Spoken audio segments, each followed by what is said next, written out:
Hi. So, some people have asked me before who I find to be credible as far as news sources. Well, someone who I have followed for quite some time now, who you can find on nomorefakenews.com, is Jon Rappoport.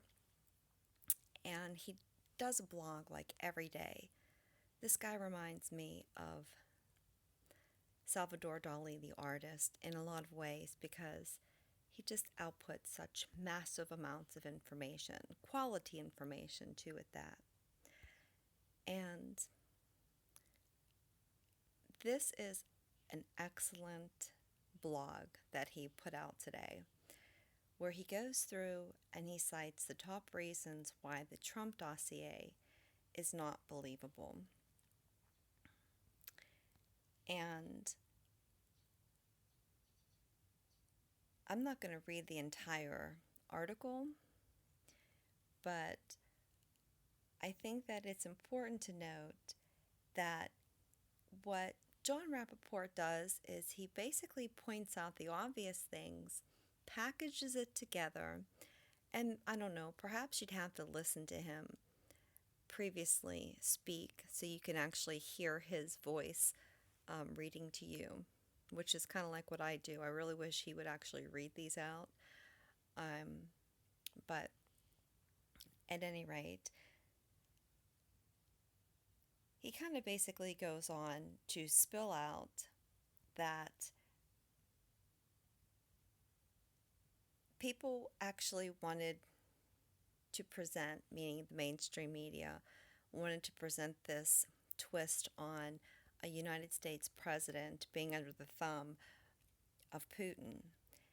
And this is how it was presented, before the elections, during and after, that somehow Trump was under Putin's control, when in actuality, you have Clinton being the one who is either directly or indirectly working with the Russians.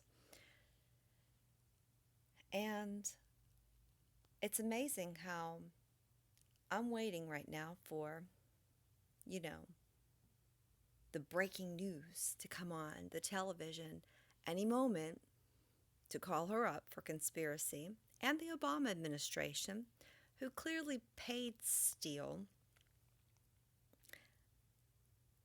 millions of dollars for this fake dossier. Christopher Steele, who was, this spy back in the early 90s, who shows back up decades later to produce this fantastic story of our elected president. As Jon Rappoport points out, the Russians fed Steele a load of disinformation and lies about being able to control Trump, or he just made it up all by himself. But again, he says, what about Hillary Clinton's role in all this?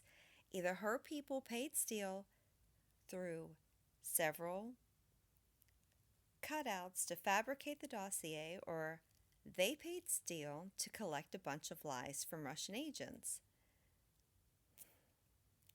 He says in either case, it would be clear that the Russians wanted to defame Trump and help Hillary win the election. In fact, she was the Russian colluder. It's funny how the mainstream media twists and turns and turns and twists and manipulates all of this information so that very basic key concept just gets lost, seemingly. Yes, so it's a great article. And I appreciate the work that Jon Rappoport puts out. He puts out a lot of different things. He doesn't just hyper focus on politics necessarily, but it is a bulk of what he'll put out too. So yes, And then he goes on to describe how all along, too, in addition to this dossier, you have Clinton and her background of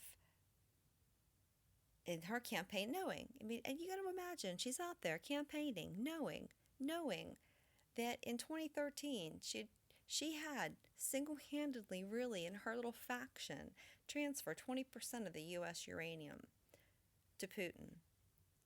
Now, how somebody can, just like these other guys out there that are bashing, whenever people were, Conyer and Franken, how they were calling for all these horrible things when these allegations came up of sexual uh, improprieties with Trump. These guys are sitting there knowing they have their own crap, but yet they can go ahead and say the things they say.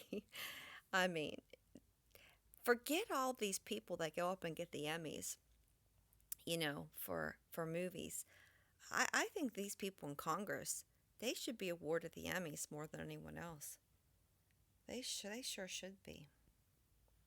Anyway, link in the description box for this. Um, and I hope everybody has a great day. Bye.